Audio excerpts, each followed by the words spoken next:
here. Clever. Great to see you. How are you? Good. You? Hi. Here you go, Clipper. What? For you. Direct from the USSR. Thank you. It's just what I needed. Here, let me take it. All right. Car's right on you.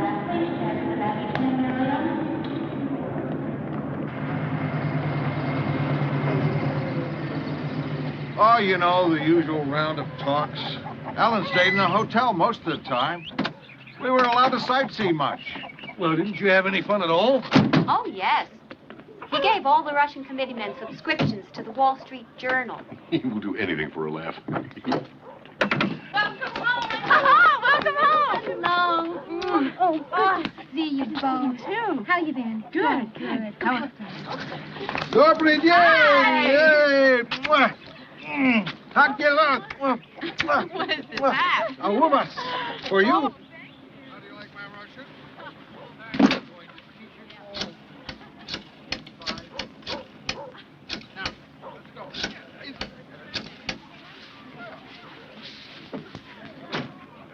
Hello, this is Ellen Cousins. May I speak to the doctor, please? Yes, I'll hold on. Oh, Girls, why don't you take the bags upstairs? Oh, okay. Careful, that's a heavy one. Oh, great. There you go. No, don't take it off. It's stunning. It doesn't work as a hairpiece. Thank you. Listen, have you made a decision yet? Well, frankly, Clipper, I don't know what I want to do.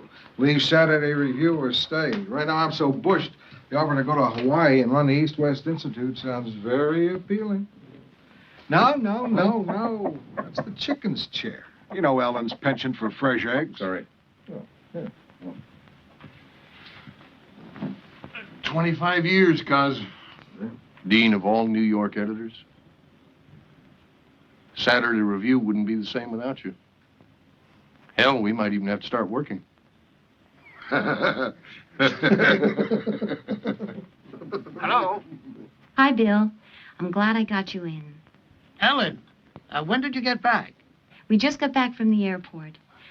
Bill, I'm a little concerned about Norman. Why, is anything the matter? I don't know. He's just not right, I can tell. Of course, he says he's all right, but you know how he is. He always says he's all right, no matter what. You better let me talk to him. Oh, good. Hold on a moment. Norman, Bill Hidsey wants to talk to you. I called him.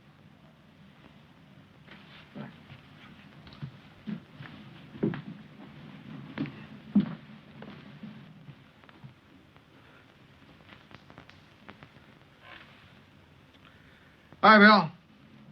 Norman, Ellen tells me you're not feeling well. It's just about gone, whatever it was. Too much borscht, if you ask me. Maybe so, but I still should take a look at you. Bill, I really don't see any reason to come in. I'm all right. You know what I need? A good night's sleep, that's all. That may be, but I'm still going to take a look at you. All right. I'll call your office tomorrow and set up an appointment. That'll be fine.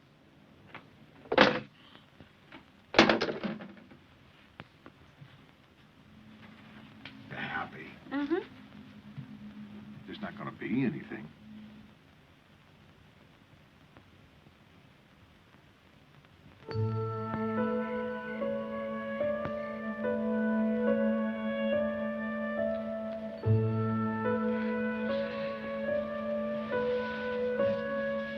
What is it? Are you all right? I'm fine. I'm fine. I want to tell you about a dream I just had. What? Jimmy Wong of the China Trade Commission came to me and told me his oldest son tried to date Lamont White's daughter. But she wouldn't go out with him. So Jimmy Wong's second son tried to date her. She wouldn't go out with him either.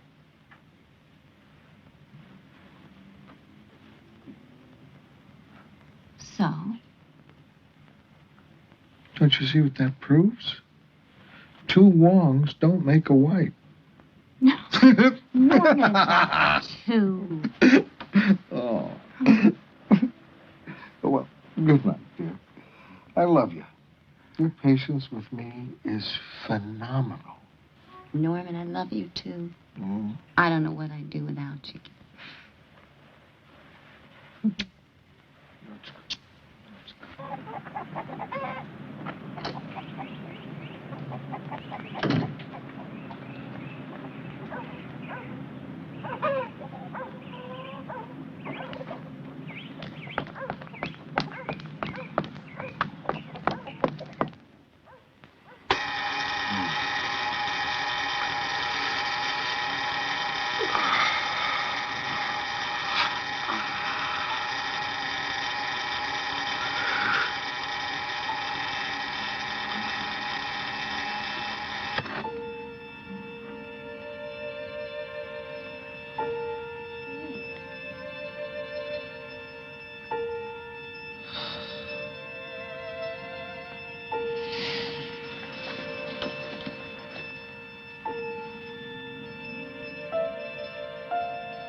Norman, are you up?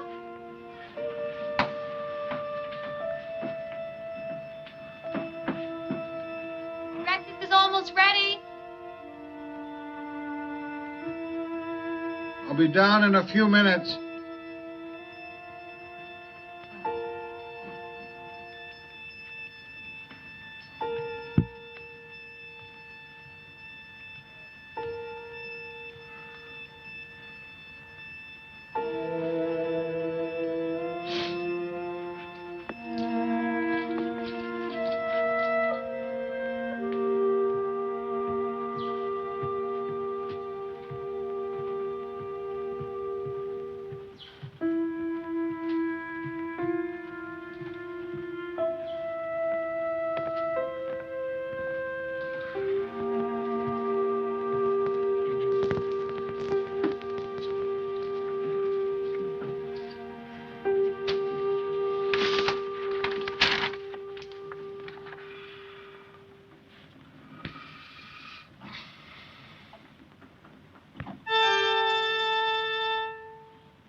That's the trouble with long trips.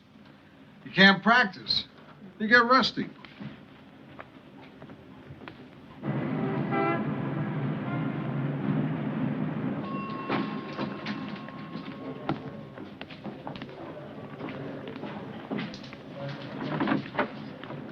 Do svidania, my nobody's cheese. Well, the coffee breaks. Go with the donuts. Beluga caviar, the real thing. Hey, Norman, do we have to eat it? Can't we just sell it? Hi, Joan. Welcome back. It's good to be back. Norman, it's exquisite. Well, it's something I found in Leningrad. They say it once belonged to a cousin of Ivan the Terrible, but don't you believe it? Thank you, I love it anyway. Where would you like to begin? At the top. First of all, your winter lecture tour is shaping up great. Mm-hmm. More responses from colleges and universities than ever before. Good. You're a star. Was there ever any doubt? There's a letter here from Dean Rusk. Would you like me to read it? No. Office of Secretary of State, Washington, D.C. Dear Norman, I want to take this opportunity to commend you and the Saturday Review on the fine work being done.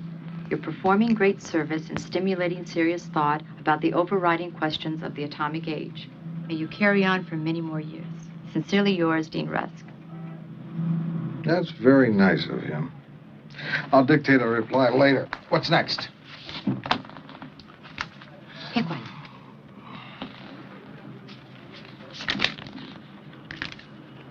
Not bad.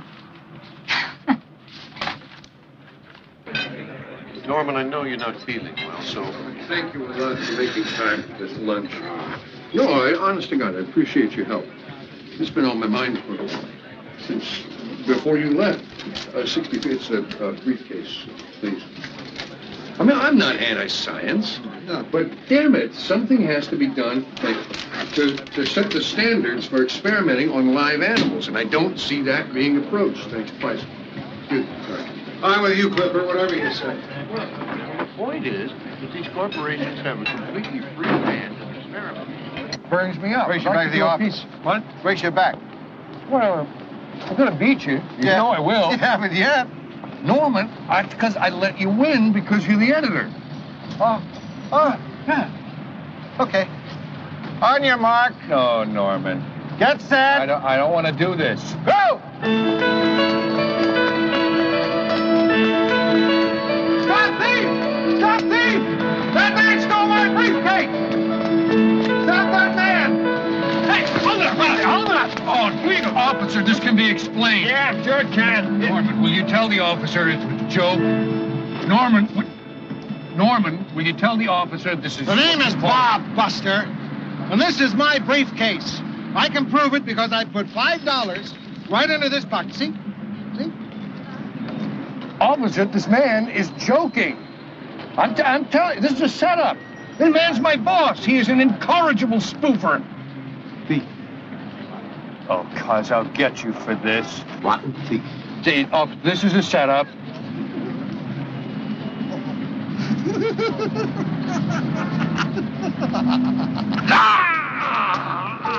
Norman, what is it?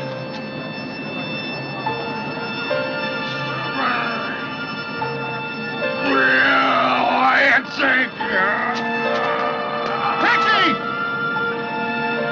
Taxi!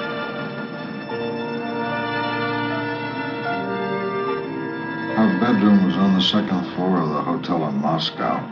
We kept the windows open. Diesel trucks kept going by all night. We must have inhaled a lot of fumes. In fact, I remember feeling nauseated every morning. Then at the airport, a big jet swung around in front of us. We caught the exhaust point blank. Could it be the hydrocarbons? Swallow. Bill? How does Ellen feel? Fine. No problem with her. Well, it's possible it could affect you and not her. But if it is the heavy metal poisoning, the blood tests will show it right away. Well, let me see. Hurts? I know. That too. All right. Tell me about the illness during the early part of your trip. What can I tell you?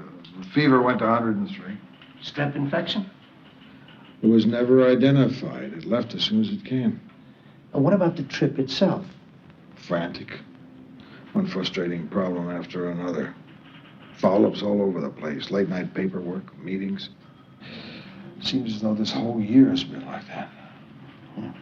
I've watched you. You've been under a great deal of strain. Adrenal exhaustion.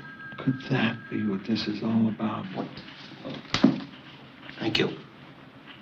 Sedate. That's not good. What's this said?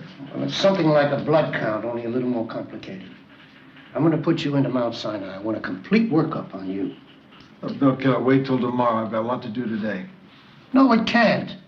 Now, I know you know something about medicine, but I'm the one here with the credentials. Get dressed. I'll take you down myself. Dr. Hill, emergency telephone. Dr. Hill, emergency telephone. Ellen. Oh, Hi, sweetheart. hi. He's down this hall. How is he? What is he saying? Well, you know your husband. He will give you several thousand words on the state of the world. He will rage about the human condition, but just try to get him to say anything about his own.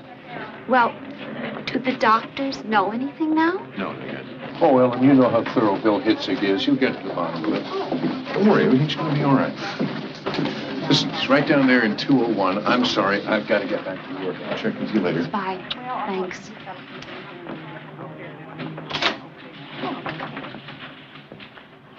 False alarm. Was the cabbage borscht after all? It was the stroganoff. I'll be out in no time. God, Cleveland was so worried I didn't know what to think. Doctor! Doctor!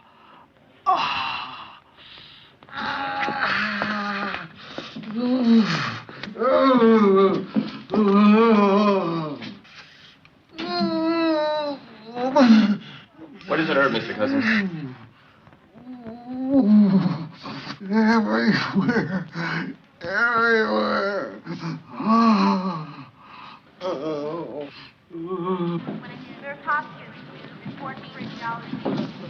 I want you to keep a close check on Cousins. Perhaps we could... Doctor? Set rate's still going up, 102. Thank you. Thank you very much. You're welcome, sir.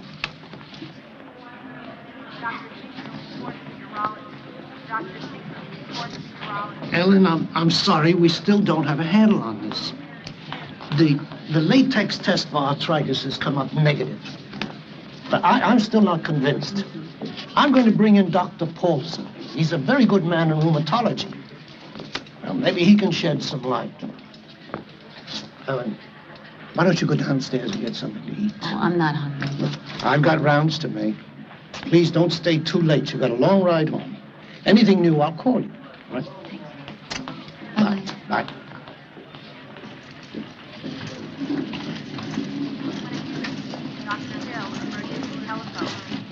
Is that for Mr. Cousins? Yes, ma'am. White bread and boiled out vegetables? It's standard. All the patients get it. Well, not my husband.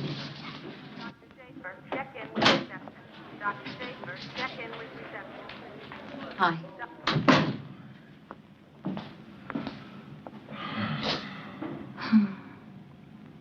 Norman, we're going to have to decide what we should say about this. The UN already called about that reception. Say nothing. I don't want people coming down seeing me here. Norman, illness isn't anything to be embarrassed about. It's a private matter, and I want to keep it that way. Well, what do we tell our children? They'll know you're here. Should we call Amy in Paris? And Pigeon, she'll come running in. I don't want to upset them with this. Say as little as you can. And Shigeko? You know how she'll feel. As little as you can, Ellen. If my brother or sisters call, say even less. Norman, I'm not concerned about your brother and sisters, but I am about our children. You know how they feel already. How you keep them out, shut them out of your personal problems. I just don't see the point in worrying them over nothing. It's not nothing. It's something. There is a problem. And they're not children anymore. I can understand how they feel. Why are we making such a big thing out of this? It'll blow over in no time. I'll be out. Give it 3 days.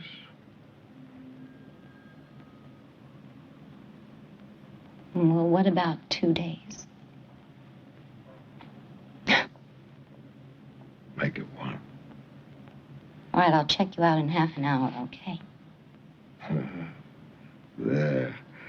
That's better.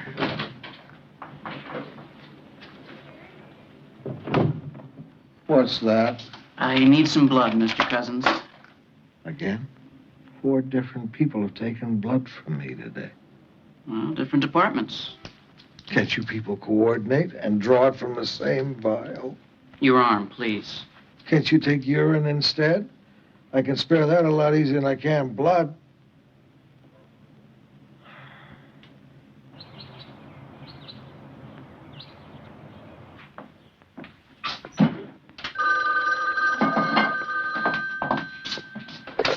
Hello? Just a minute, please. Mom! It's Dr. Hitzig. She'll be right here.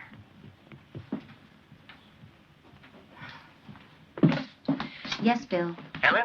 Dr. Paulson's coming in to see Norman. I may have something for you later today. Will you be here? Of course, I'm on my way. Bye. See you later. Bye-bye. Be back later, darling. Mom! Mother! Mother, what's going on? What do you mean? You know what I mean. What's all the mystery about? Why is Daddy in the hospital? It's nothing, Sarah. You know how he goes there every so often for a rest. No, Mother, this is different. You driving back and forth to New York every single day. Candace and I have talked about this, Mom. We're not dumb. There's something the matter with Daddy, and we have a right to know. Sarah, there's nothing to tell you. Yes, there is. Daddy's always making decisions for us. He's got this dumb idea that he's protecting us from some kind of pain.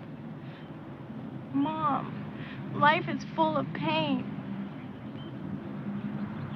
Get in the car. I'll drop you off at Linda's. Oh, never mind. I'll walk. I won't be back until late, honey. There's vegetable soup in the pot. There's fresh wheat bread that I baked. There's yogurt and plenty of fruit. I'll go to the village, Mom, and get a greasy hamburger with all the goop on it I can find.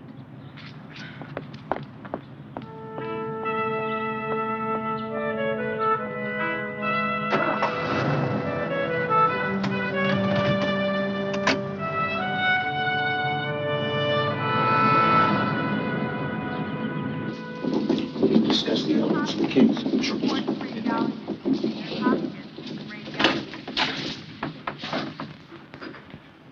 Norman, this is Dr. Paulson. Just don't squeeze too hard. I won't.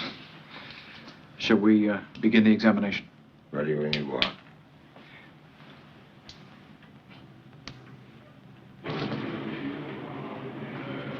Dr. Silver, telephone. Dr. Silver, telephone.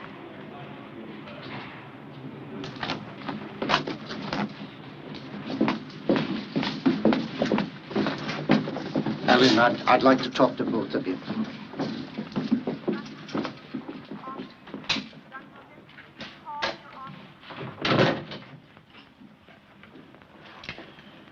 Well, here's the situation to this point.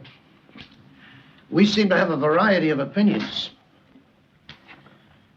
Post-infectious strep polyarticular rheumatism, post-infectious fasciitis, collagen disease of some sort, an allergic vasculitis, a polyarteritis, incipient scleroderma, or possibly an atypical rheumatic fever. I see. Multiple choice. Can I pick the one I want? Please, Bill, what does he have? Yes, damn it. What have I got? When do I get better? Frankly, Norman, I don't know. I don't know the answer to either one of those questions.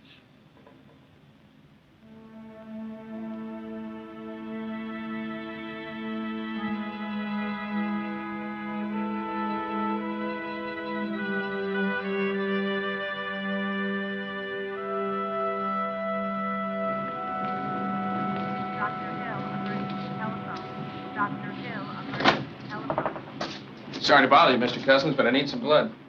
Did you see my sign? Well, yes, sir, but we have to run some tests. Come back in 3 days. I only give blood every 3 days. I can't afford to give any more. But, Mr. Cousins, we need some blood. What's the matter with you? You'll stick me, and then someone else will stick me, and so on and so forth. No wonder I'm weak. This hospital's bleeding me to death. Now get out of here. Yes, sir. Wait a minute. I'm sorry. Not your fault. Look, I'll make a deal. I'll give blood if all the departments agree to draw from the same vial.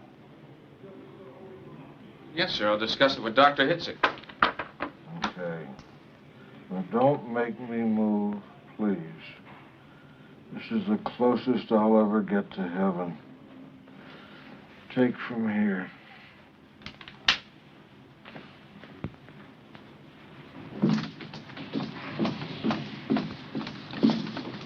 Hi. Hi. How are you? All right. What have you got there? Vitamins, minerals, enzymes.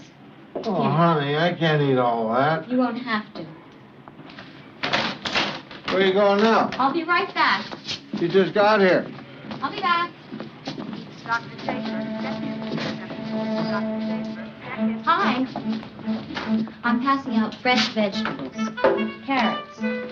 Bananas. They're good for you. They'll make you get better faster. That's what you should be eating around here. I think you better check out 203. Oh, really? I'm serving fresh vegetables. Carrots. Bananas. Much better for you than the food you've been eating here. Peppers. Have a pepper. And I'll see you again. Okay? Mrs. Cousins, you can't do that. Why not? It may not be on their diet. You're totally upsetting hospital routine. Why? By giving them decent food. You have a pepper. Come on. Yes? Yes, I've got it. Fine. All right, Norman, as soon as possible. What was that?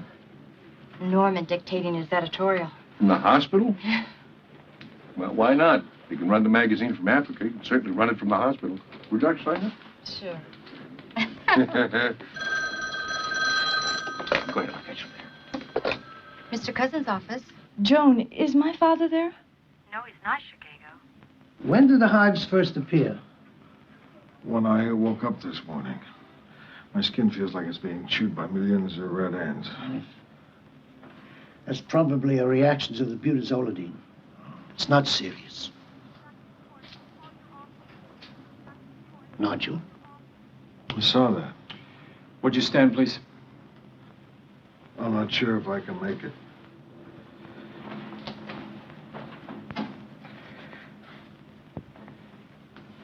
All right.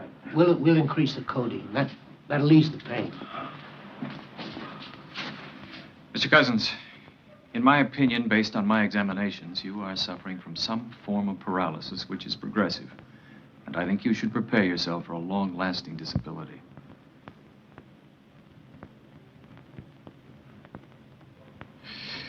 I'll be in my office all afternoon, Bill, if you need anything. Thank you. Bill. Now, wait a minute. I'm still not convinced. I've arranged with Dr. Rusk at the Rehabilitation Institute to have you examined by Dr. Ed Lohman. He's the #1 man there. Father, what is it? Why are you here? Be careful, honey. But, Mother, what's the matter? What's wrong with Father? We don't know yet, darling. Dr. Hitzig is trying to figure it out. The girls don't know what this is all about, and I want it that way. You've been through so much yourself, I think you can understand. I'm going to tell you what we know to this point. Dr. Lohman? Dr. Hitzig. Norman is in room 201 down the hall. I've got an emergency. I'll be back as soon as I can. All right, fine. All right, now, please say when it hurts. There.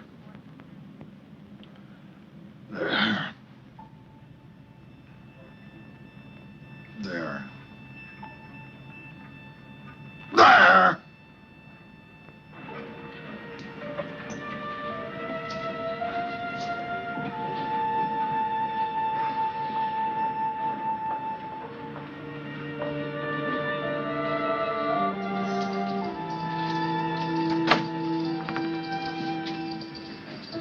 Mrs. Cousins? Dr. Blake, recovery. Dr. Blake, please report to recovery.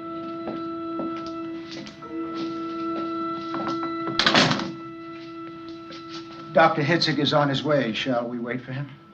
Now, let's hear what you have to say. Doctor, do you have a diagnosis? I do, Mrs. Cousins. I'm sorry, but in my opinion, it's a clear-cut classical case of ankylosing spondylitis. Please let me hear it in English, Doctor.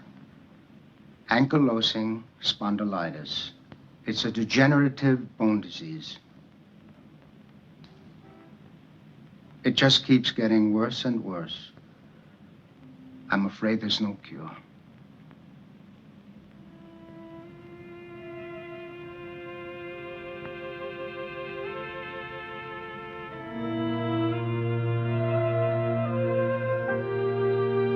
Thanks for help. All right. I'll call you? Yes. Okay. There's Hopkins. Report to radiology. There's Hopkins. Radiology. Miss Cousins, are you all right? Miss Cousins, is there anything I can do?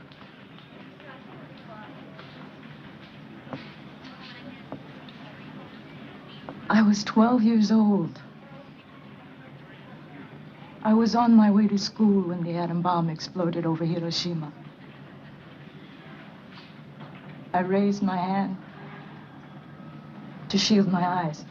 My hand was useless after that. It was Father's idea to bring the Hiroshima maidens to the United States to help them with surgery.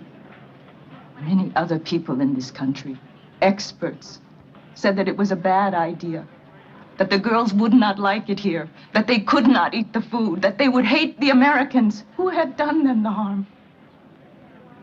Father fought against those people hard. They were wrong. The Hiroshima maidens learned to love the Americans who took them in and helped them. If Father had not adopted me so I could stay in this country, I would not be as I am now. I would not learn to be a nurse and support myself. We must not lose him, Doctor. He's a very special person. Dr. Rubinsky, office. Dr. Rubinsky.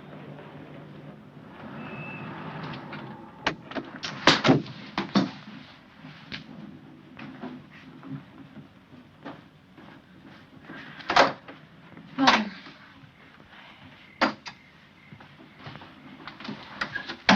Mother, for God's sake, what's going on? Mother, please, we've been shut out long enough. Daddy didn't want you to know. He's been protecting you. No, Mother. That's only part of it. Daddy thinks he has to be self-sufficient. He thinks that getting sick is some kind of weakness he shouldn't be exposing to us. It's more of the same thing. He's making decisions we should be making for ourselves. Mother, what is it? We want to know. It's a disease of the spine. It's chronic, it's degenerative, and the spine becomes more and more immobile.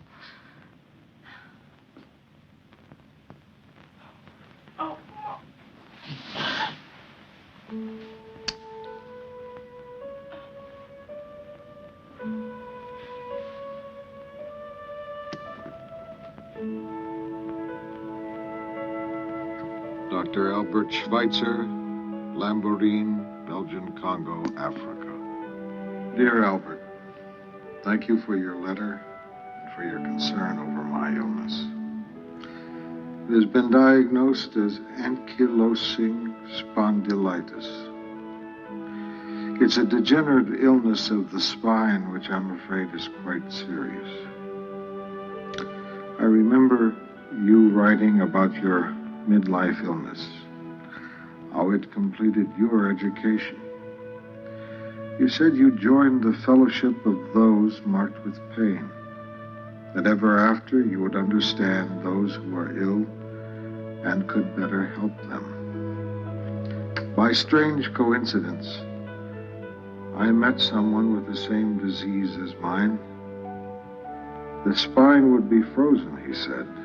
You had to decide to spend the rest of your life sitting up or lying down.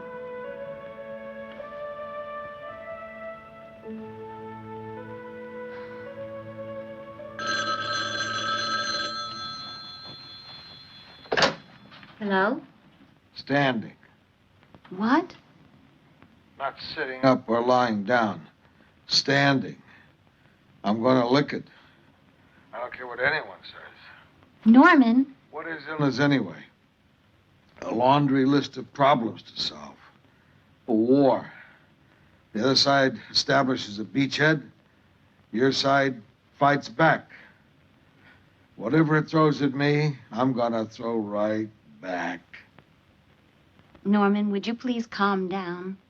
I am calm. I'm positively passive. Now, I know you're sitting up worrying. Stop it. Go to sleep. It's late. Good night, darling. Bye.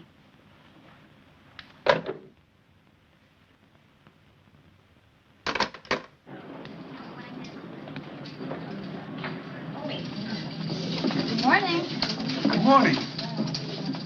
Good morning, Mrs. Cousins. Hi.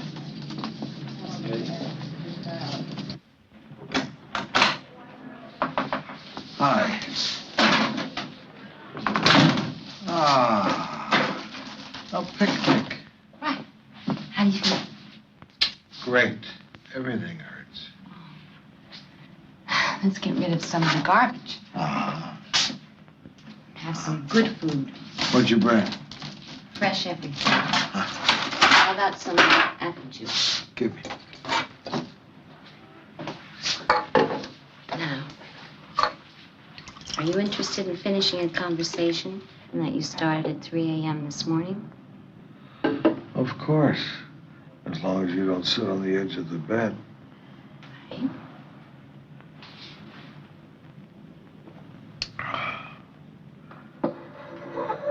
Point 1.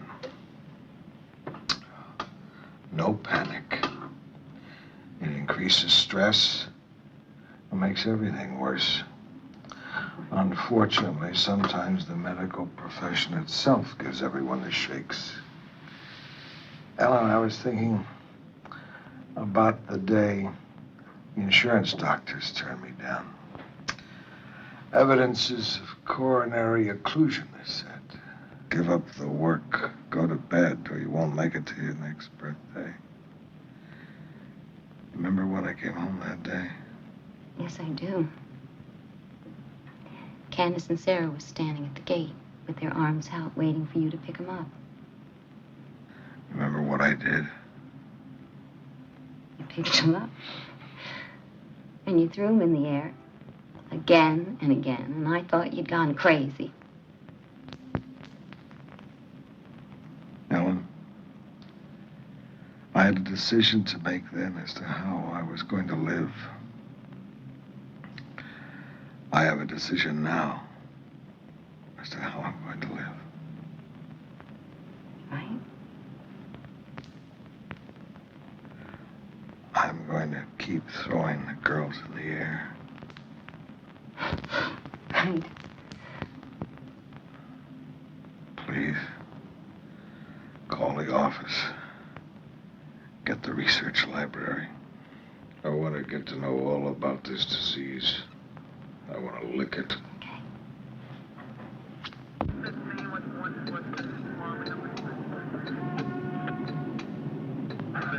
Turnips, try pepper, Bill. Delicious.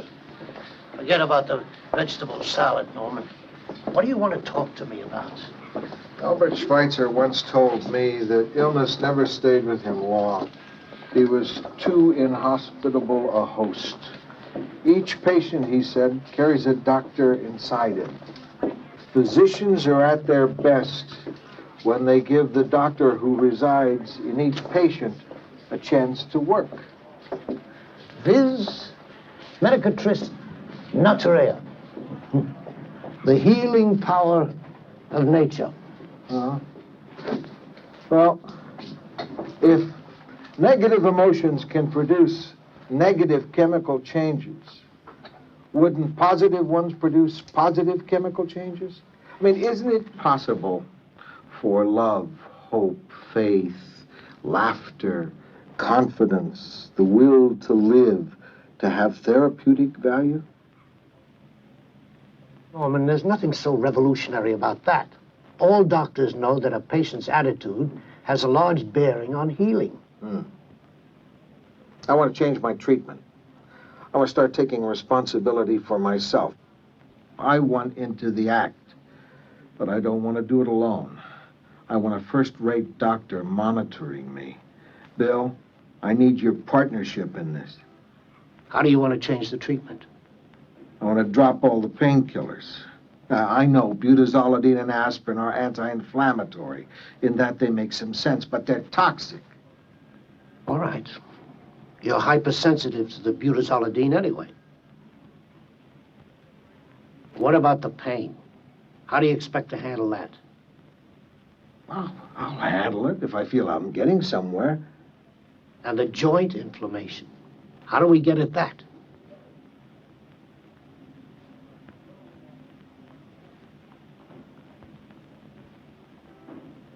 Vitamin C. Norman? Now, wait a minute. Before you dismiss it out of hand, vitamin C helps oxygenate the blood. There's the study. Ascorbic acid has been shown to be useful against a number of illnesses. Isn't it possible that it could also be useful against inflammation? All right. Primum non nocere. Above all, do no harm. A modest amount of vitamin C can't hurt. No, I don't want a modest amount. I want massive doses. And I don't want it as an intramuscular injection. I believe it'll be most effective put directly into the bloodstream. No. It would be too painful. Let alone what would happen to your veins. Too much C can affect the kidneys. I'm in agony now. I feel like I'm being slammed against a cement wall. I don't have time to worry about my kidneys now. You can keep an eye on them as we go along. Besides, the body has its own wisdom. Too much C, and then it'll be excreted. Norman, I don't want to argue with you. Argue with me. Norman, please. No, let's argue it out. This is important to me. Intravenous injections of vitamin C are too far removed from standard medical practice. Bill, you and Norman have been friends for years. He knows so much about medicine because you took him on rounds. You taught him. Yes, well, that's the trouble. He knows something about medicine, but not enough. Now, listen to me. Intravenous injections of vitamin C has never been tried before. Then it's time it was tried. I have no idea of what will happen. If anything happens, you'll be right there to stop it.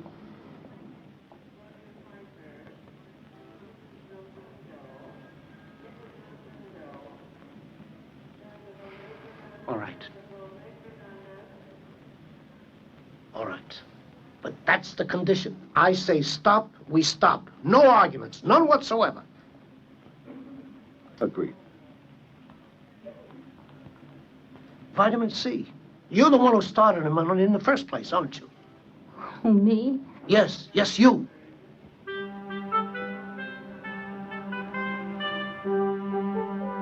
When the news gets out about what I've agreed to, my colleagues ought to play hell with me. Here, try your pepper now.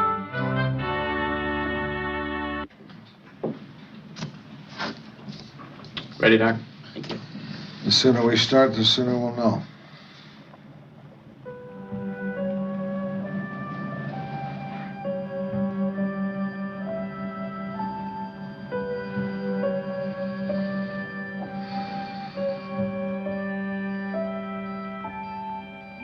I don't know, Norman.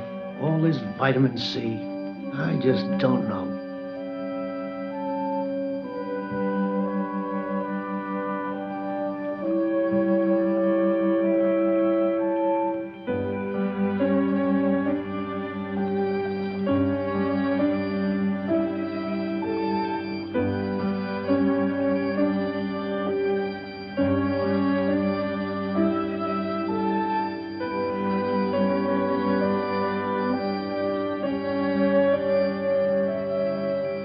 That's it. How do you feel?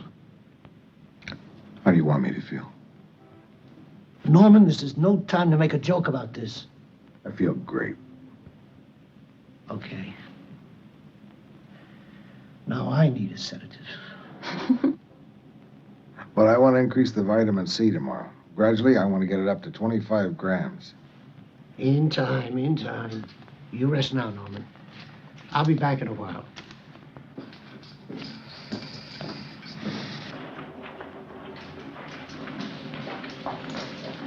Mr. Cousins' room, please. 201. Thank you.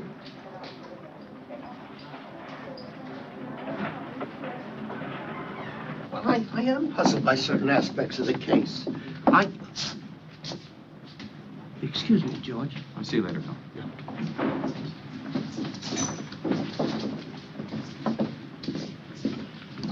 Will you patients excuse me? Please go back to your room.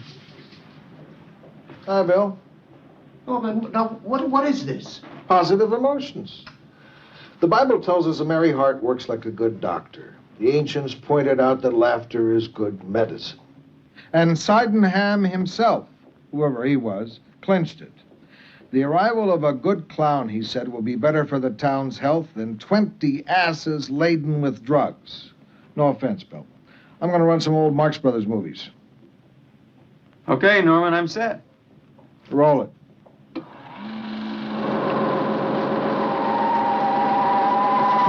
Wait a minute. I've got an idea. Let's run some sed rate tests before and after and see if there's an effect. What do you think?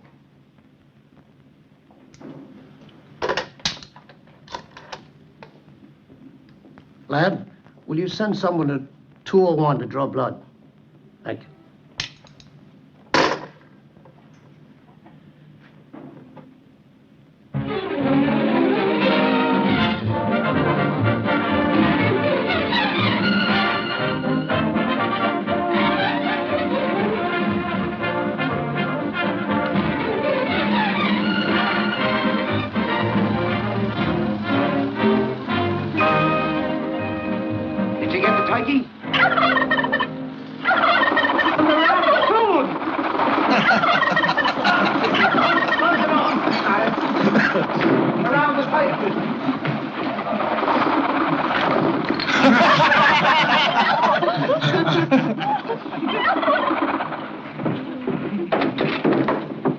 Well, we had no cranberries anyhow.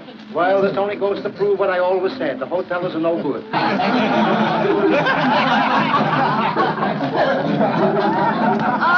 everybody, we have to keep this corridor clear. Lord. Come on, everybody, go back to your room. Can't get it out of the wall. Come on. Come on, Baker, give us a hand.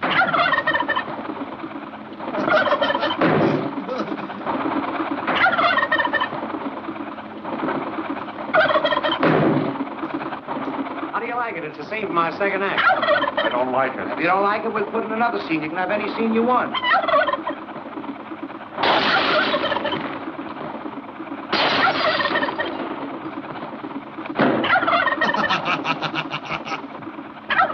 Well, what are you going to do now? Don't ask me. That's the doctor. Say, maybe he can put me in for tonight. At the Metropole? You wouldn't want to stop there, boss. That's the worst blockhouse on 8th Avenue.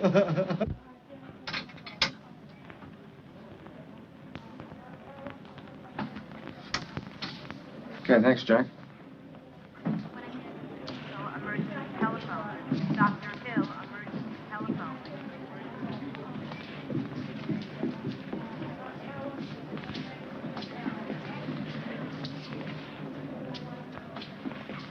Doctor? Thank you. Well, your SID rate's gone down 6 points. How about that? Tomorrow it's Abbott and Costello. Oh, there's nothing to cheer about yet, Norman. A swing of a few points is meaningless. Oh, I know, but I sure feel good. I think I can sleep now. Bill, would you do me a big favor? Yes. Would you crank down my bed and put up a don't disturb sign? All right. Thanks. Oh, much better. But I just don't see how he can keep up with those jokes of his. Oh, Clipper, that's been his life. He and his mother were always tricking each other. She used to put marbles in his bed, but she'd warm them first to take off the chill. I guess that's what they call being a Jewish mother. Well, that smells good. What is that? Bean curd soup with matzo meal dumplings. Matzo miso. We call it Japanese cooking. That is so bad. I know. make that up, or is that a line of Norman's? Okay, listen, I think that we should talk to Pigeon, get Amy back from Paris, and get together and do something, okay? Okay. All the nurses are complaining, and I don't blame them. Patients are asking questions. Why can't we see movies, too? Bill, this is a hospital, not a fun house. He plays those comic routines. He starts belly laughing. Patients gather outside the door. We need crowd control just to get down the corridor. Now, you've got to do something about it, and right now. All right.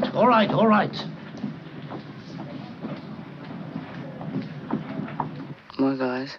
More gauze? More gauze. A little more gauze. We don't have any more gauze. That's all the gauze? Yeah. I don't know what happened. We had a small lower corridor. Sponge. Sponge. The sponge. You have the sponge. Give me another sponge. I want two sponges. What's the matter? Norman, there are going to have to be some changes. You're upsetting the routine. You're disturbing the patients on the floor. Yes, I know, and it's been bothering me. Well, I'm glad to see you're so agreeable today. The movies are going to have to stop. No. That's not the change I had in mind.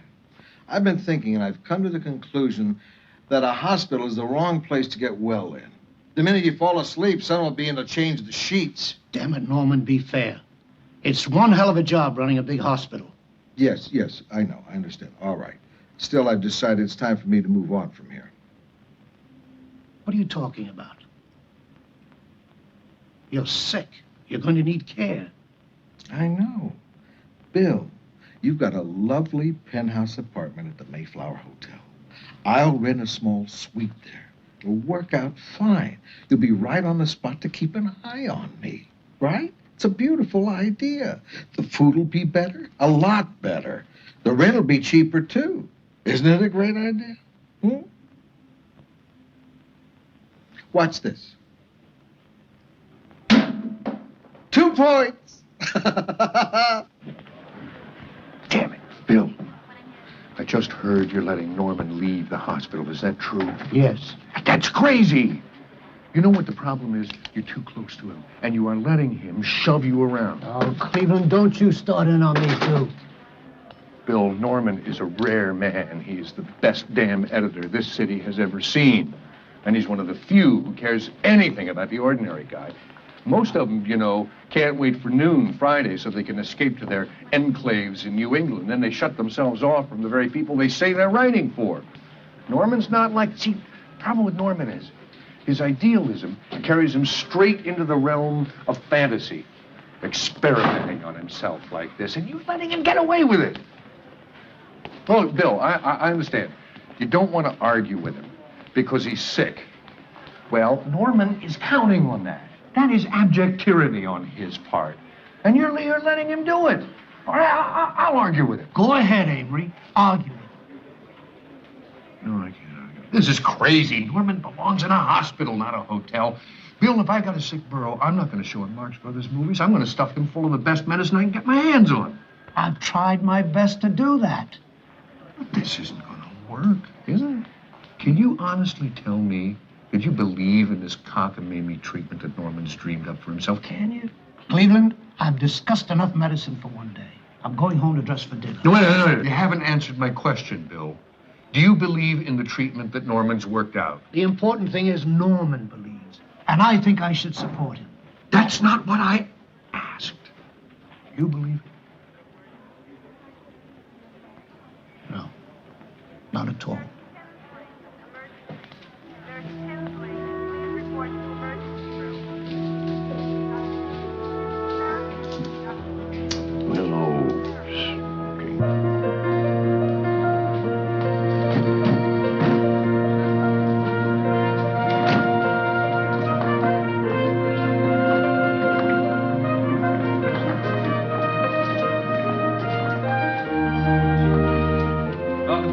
Mr. Cousins. Thank you. The nurse is already in the room.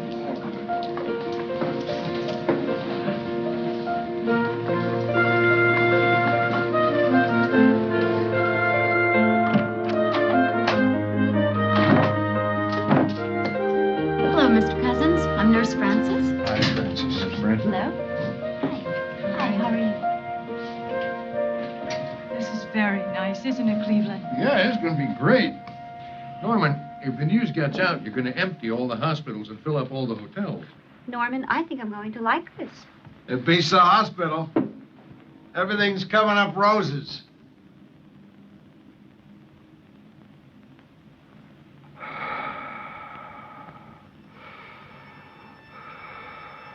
It's different. I haven't had this before. I think it's a cramp. That's all it is. It'll pass. Damn. It's locked. My jaw's locked. Don't make any noise, for God's sake. Don't wake Helen. Easy. Don't panic. Keep quiet.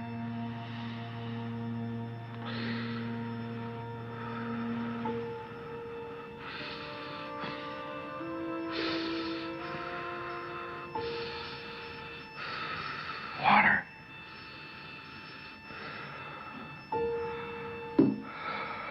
Cool.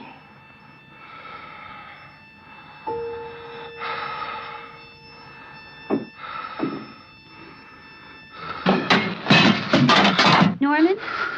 Norman! What is it? What is it? Oh, my goodness. No. No. No, Colville. Norman, please. No. They just put me right back in the hospital. Wait till morning, then we'll see how it is. In the morning. But, darling. No. Oh, please.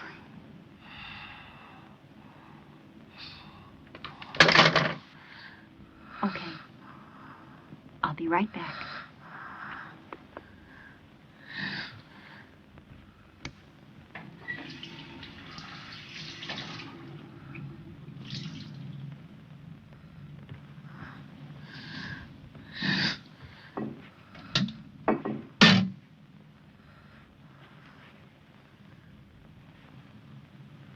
Ellen, What?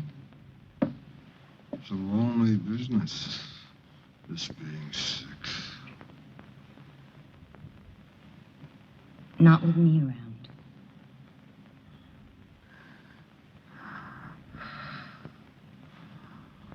Was I too brash? Was it a mistake to leave the hospital? If it was right yesterday, it's still right today.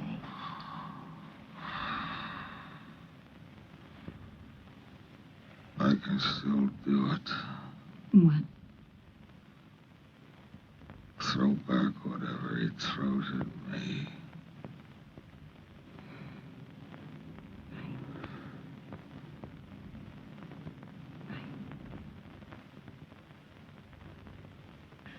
Open your mouth.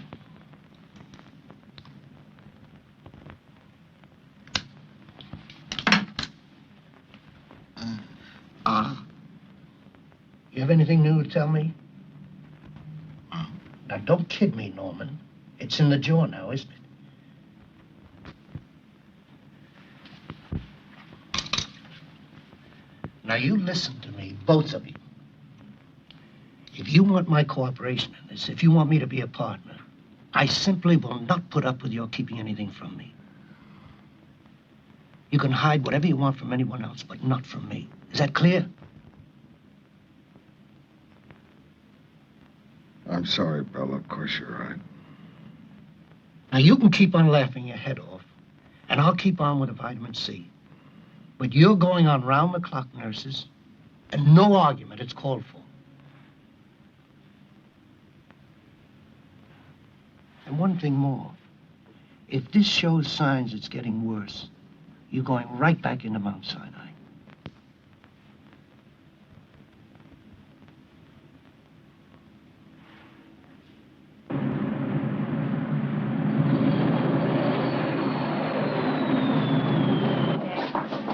Ah, Amy! Amy! Hi. Welcome home. Can you get that okay? Let's go, let's go.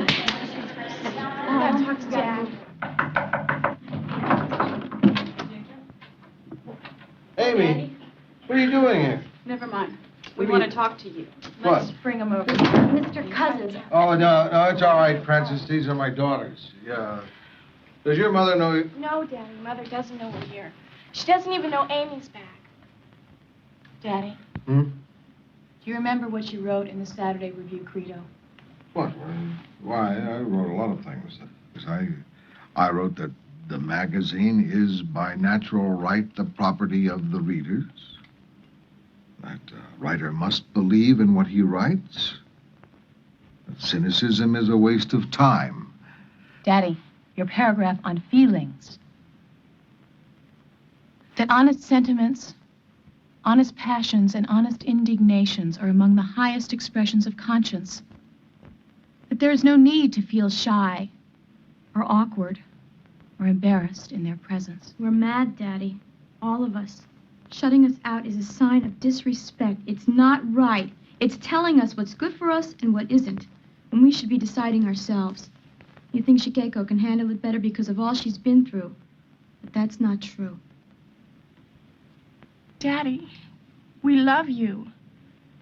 We're family. We want to be in on this, Daddy. We want to help you with what you're doing. Please. Daddy, please. Don't shut us out.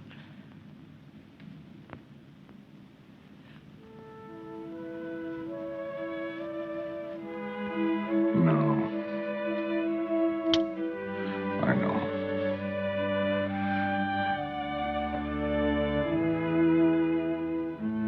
We're in this together.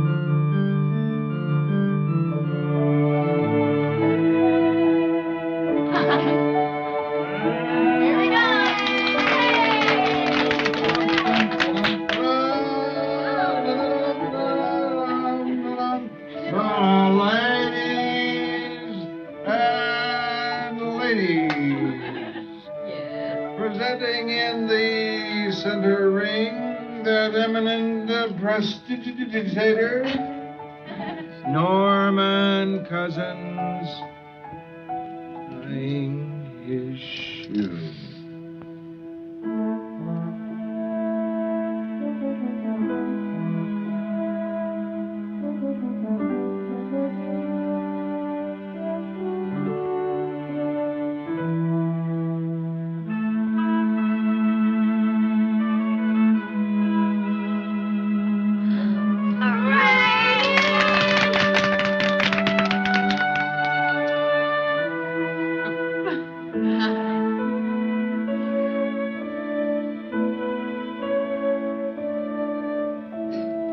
Good morning, Mr. Cousins. Time for your specimen?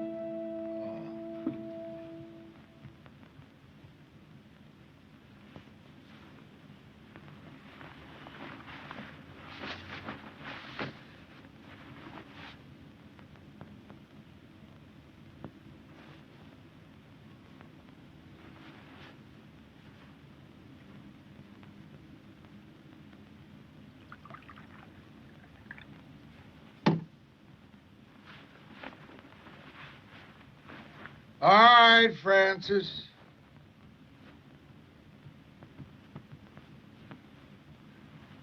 Looks very cloudy. It is. Let me see it.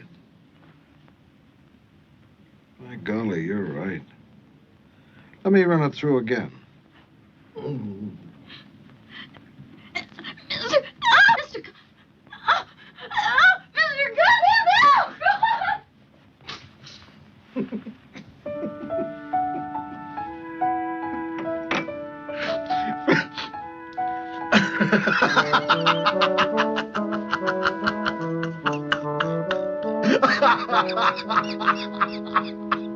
Now, please, it was just Norman playing one of his little jokes. Well, I'm quitting, Doctor. That's all. I'm quitting right now. I thought I was going to have apoplexy. Oh, I don't blame you. I don't blame you at all. It was not a nice trick to pull. I'm sure Norman will apologize when he realizes how you feel. He's not funny. Norman?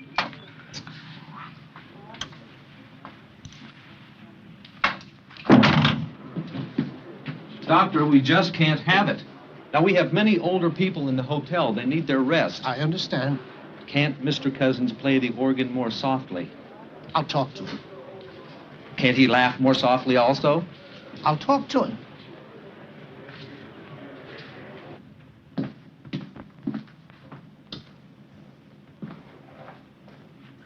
You still yakking it up with Cousins, Bill? Stu, I don't want to argue with you, but at least try to understand what Norman means. He's not claiming that laughter is going to cure someone. I should hope not. I'd be turning my practice over to Bob Hope. He only means it sets a positive tone, Right. an up mood. So vitamin C can do the job, eh? Still shooting him up, Bill? No, he's taking it orally now. You've got to stop this, Bill. You're practicing placebo medicine. What do you mean, placebo medicine? No medicine at all, just keeping the patient happy. Look, this is going to erupt in a totally different way if it hasn't already. Bill, you're a highly respected physician. Your reputation is impeccable, but you've become the laughingstock of the hospital. I don't like to see that just because you're a good and caring man. You've got to protect yourself. Disassociate yourself from Cousins' nonsense. Thank you, George, for your concern. But I've got to go by what I see. We're getting good results for the first time. Besides, sometimes placebo medicine works better than real medicine. Bill, I know it may not seem like it, but not all of us are laughing. Some of us are still willing to learn from our patients. Thank you.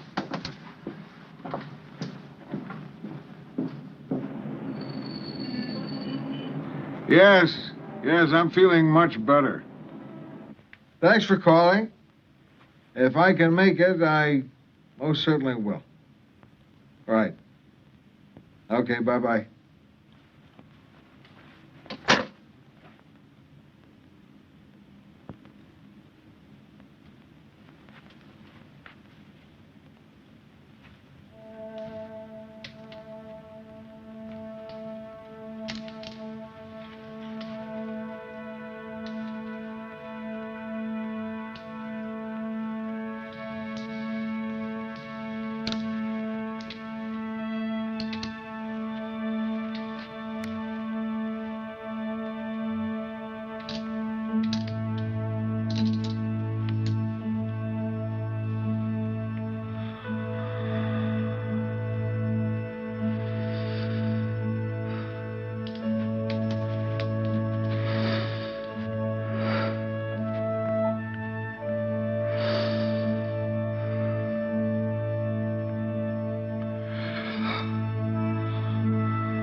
Let me help you.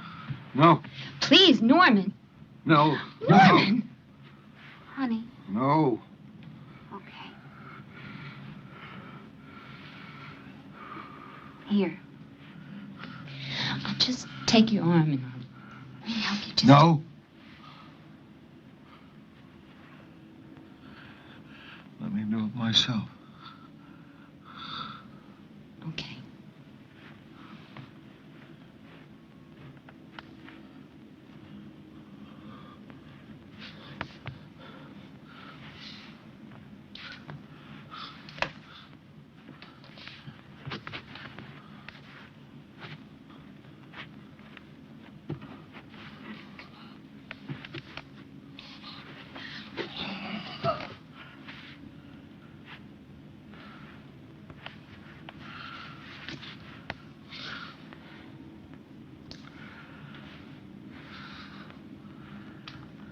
Now you can call Bill. This is nonsense. Norman belongs in a hospital. For God's sake, what's the matter with the two of you? Just because you wish for something doesn't make it so. Cleveland, please keep your voice down. Norman is sick. This is not a head cold he's fighting. He cannot lick this thing just by sheer force of will.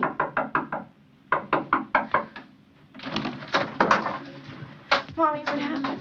How is he? Go on, go see him, Cal. Daddy. Don't sit on the bed. Girls. Guess I'm gonna need more of your help. Looks as though we've still got a way to go. We're here, Daddy. We're with you. Remember a few years ago when I was teaching you chess? The TV was on. It was an anniversary day of some sort. They began to show pictures of the victims of Hiroshima. I remember.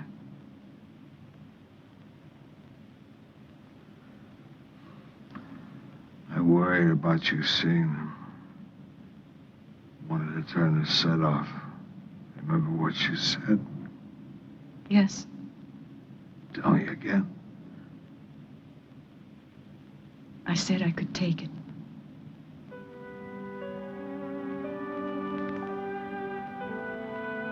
Me too.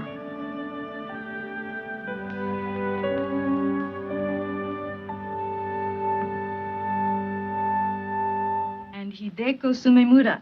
You remember her. She was the youngest maiden. She has 2 babies now. Terue Takeda has 3 children. And Yoshi Harada has 2. I see. What you're saying is when I get all better, I can also get pregnant. Oh, no.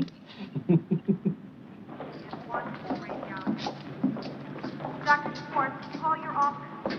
Well, how's he doing, Bill? Working a miracle, I suppose. Well, he's making very good progress. Frankly, I'm amazed. Really? Then it isn't ankylosing spondylitis. I see. If he gets better, he doesn't have it. If he doesn't get better, he does. Isn't that a hell of a way of arriving at a diagnosis? Well, mistakes have been known to be made. Don't argue with me, George, about what Norman has. Argue with the #1 man at Rusk's. He knows what Norman has.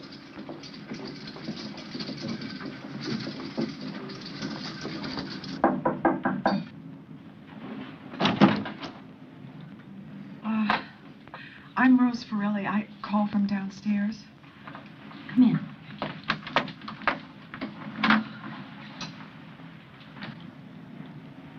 I'm Rose Farelli, Mr. Cousins.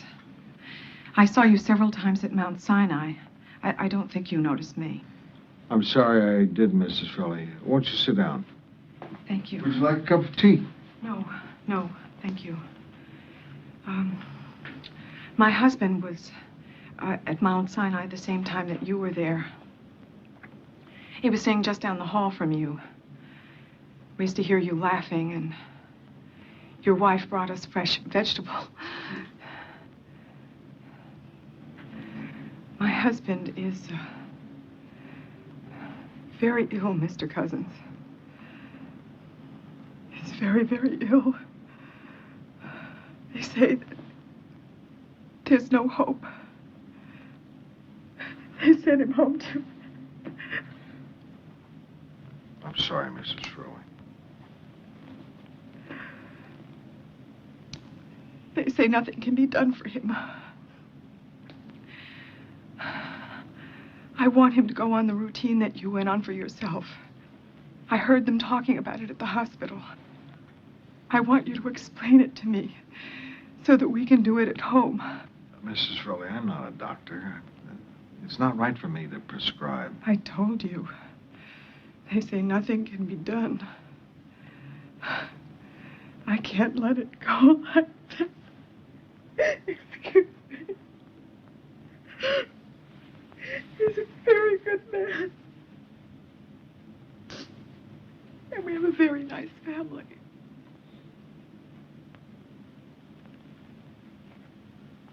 Mrs. Furley, this is my doctor's phone number. Dr. William Hitzig. Have your doctor call him. He'll explain it all.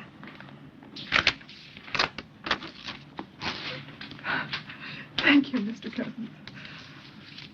God bless you. Please, let me know what happens. Yes, of course I will.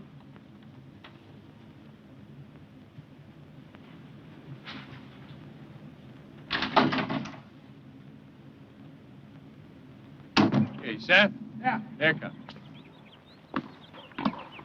Uh-huh. 2 for 2. How about that? All right, it's all right. You're hitting them. Burn it in. Burn it in. Come on. I dare you. Sure. Yeah. Good. All right, wait. Okay. Yeah. Here it comes.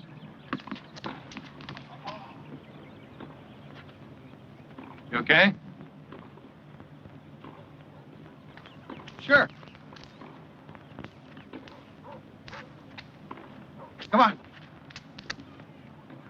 Oh, last one. Yeah. Ah! Last one. There. Do that. There you go. Almost. How you feel? Great. Oh, that's what I call a workout. Go on, I'll buy you a nice tall drink. It's my coat. No, that won't work.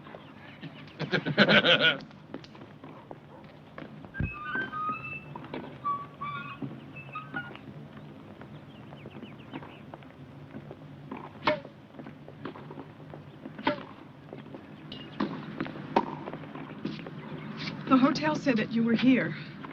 Miss Furley, what happened? Did your doctor call mine? Yes, Mr. Cousins. Your doctor told my doctor that your regimen is a lot of bull.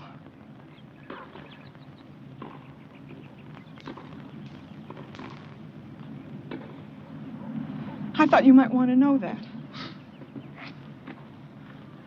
Mrs. Furley, I'll write down everything I'm doing and mail it to you. But listen, you've got to understand that I'm not saying that every illness can be overcome. And you shouldn't try without the help of a good doctor. I'm not disrespectful of the medical profession as a whole, far from it. But find a doctor who will join you and your husband as a partner, and who knows that the body can write its own prescription. Thank you, Mr. Cousins. Good luck. Call me if you need any help. I will. Goodbye. Clipper, I'm going to change. Then take me to Hitzig, will you? Any questions? Well, that'll be all. Thank you. Dr. Hill, emergency telephone. Dr. Hill, emergency telephone. Dr. Schaefer, check in with reception. Norman. Bill, did you tell Mrs. Farrelly's doctor that the regimen I'm on is a lot of bull? No. Norman, I've got an important meeting. Mrs. Farrelly said her doctor told her... I did not use that word. If it was used, it was her own doctor's embellishment. But you did say to him that you didn't believe in what I was doing. No, Norman. I do not believe in vitamin C therapy. But I'm a lot better. Look at me. Yes, I know. And they all said that kind of a treatment never... I know what they said. Well, why am I getting better? What is it? don't know why. I don't know what it is. I don't know if it's remission or misdiagnosis or placebo effect or sunspots. I don't know if your progress will continue or the whole thing will tumble down on you without notice. Why have you gone along with it all this time? Because you believed. Because nothing else was working. Because I love you and I'm willing to try anything, reasonable or otherwise. But don't ask me to believe in something that has only the most superficial kind of research validity.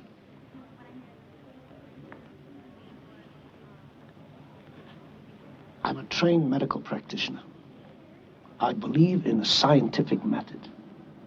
I believe that, and only that, has allowed medicine to come out of the Dark Ages. I cannot and I will not go against it. And I will not prescribe for anyone a therapy I do not believe in, no matter how much good it seems to be doing you. I must have demonstrable proof. I must go slowly and carefully. I cannot chance following whim. I'm under oath. I will not risk doing harm. That proves I'm a whole lot better. You're willing to argue with me. All right, Norman, you believe as you will, and I'll believe as I do. Bill, I think it's time to give this body of mine a real test. What would you say if I told you I was going to the beach? Norman, are you insane? You're going to kill yourself. No. I'm just going to beat this thing.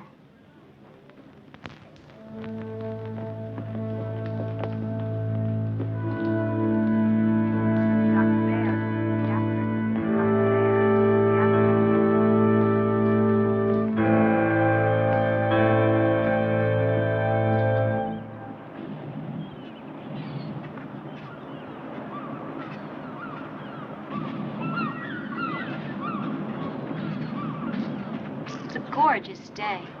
Oh, will you take it easy? We're trying to help you. Yeah. Walk past us. You're doing fine. You're doing fine, Clipper. How are you doing? I'm doing fine, too. We're going to the beach. You guys ought to get in the water with me? Maybe. What do you mean, maybe? How about you, Clipper? I don't hear you. You first. It's going to be, bracing. It's going to be What an bracing. unfortunate word choice, Norman. All right, let's take them off. Hold still.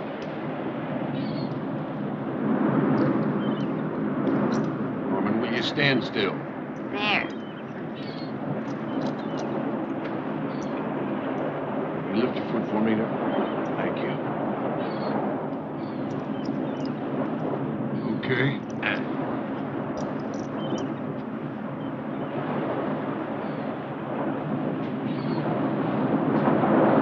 Nice and slow, cuz. Easy. Easy. Let me take your hand. Let me take your hand. Good. Hold tight.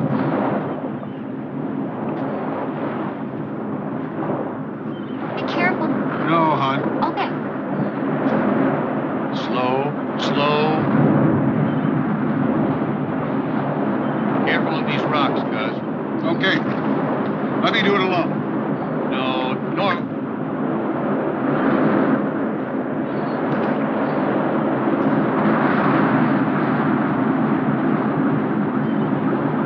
Guys, please take my hand.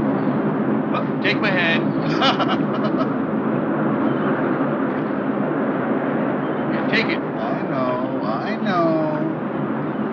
Hold on to Cleveland. I'm all right. I'm all right. Norman! Get him, Cleveland! Norman! Get him! Norman! Make him come out! Is he all right? You all right, cuz? I'm okay. Let me try some more. It's foolish. Get back. No, I'm going to stay right with you, Norman. Norman, there's an undertow. Let's go in. Watch out! There's a wave coming! What? Another wave. Come on, let's walk in. Please, Cleveland, let's stop now!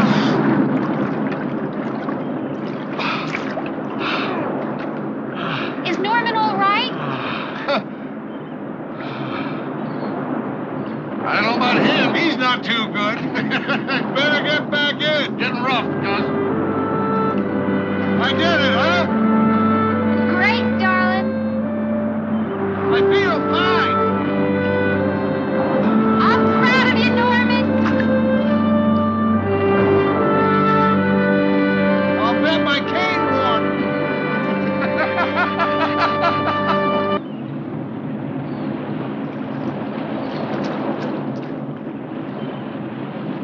Hey, you okay? Huh? Are you okay? Yeah. I'm okay.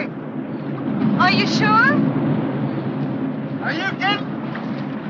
By tomorrow, I'll be surfing. Go for it.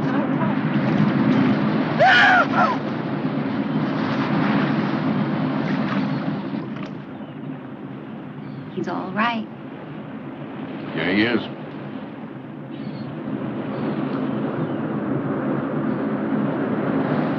You know, when he was a boy, his family used to call him the professor. He had something to say about everything. And he also had a very strong mind of his own. Good thing, too.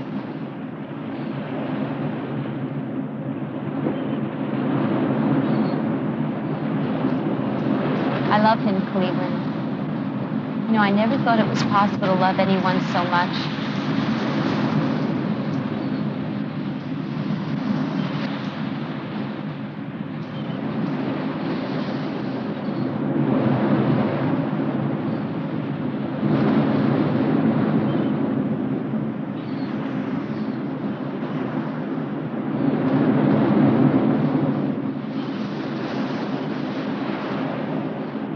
Yes, Bill, he's doing extremely well. What? Oh, I see. Yes, I'll tell him. Thanks for keeping in touch, darling. See you soon.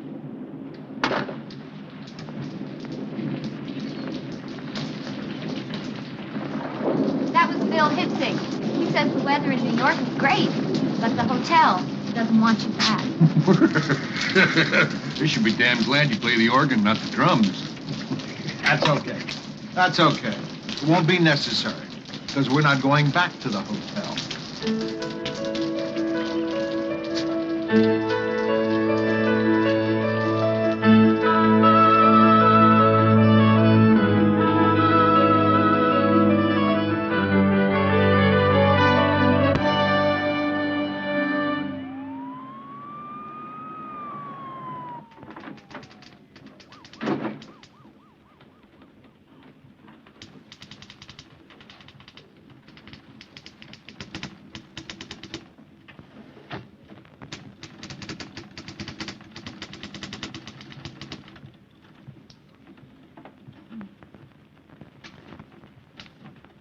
Excuse, please.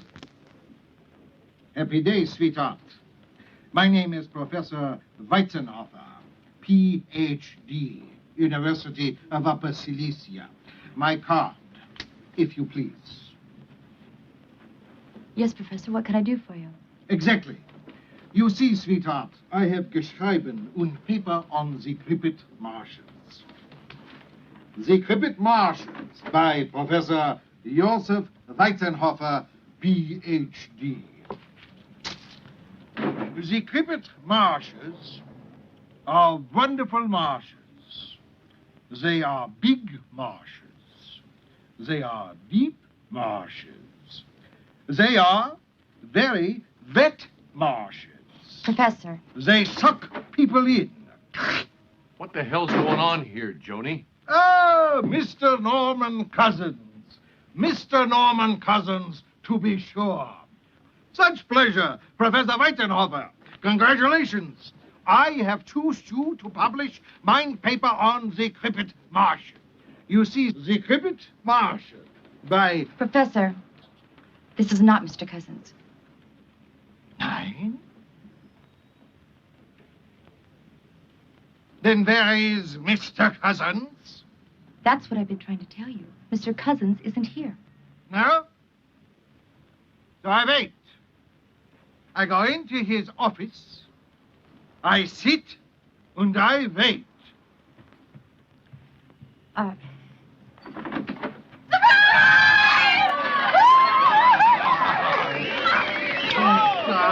told you I'd get you back. I ran it on you. I told him you were coming back to work. We set you up for once. I love it. And you let him. Right, I thought it was a wonderful idea, didn't we, girls? Yes. Bill. Okay, Clipper. I acknowledge defeat. All right, everybody. I just want to say for everybody here, because this place hasn't been the same without you around. And we're glad to have you back. Even as the old professor. Thank you, Clipper. Thank you, everybody. I'm very proud of all the things that we have done here through the years. I think you all know how much this place means to me.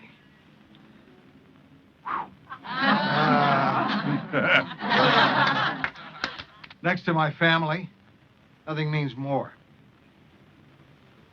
Illness is a great clarifier. We get well, not simply to get well, but to do something. This is what I do. I edit the Saturday Review, and I plan to go right on doing it.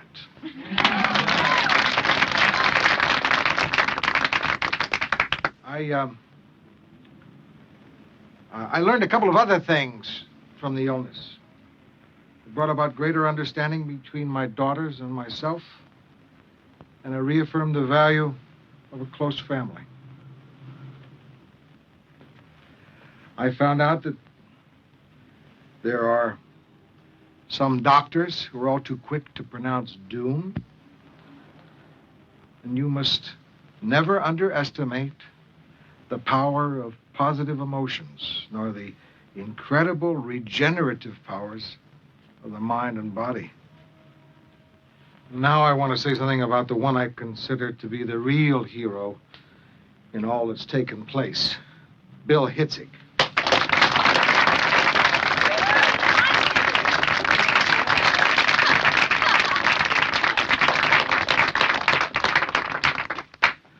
I shall always be most grateful to him.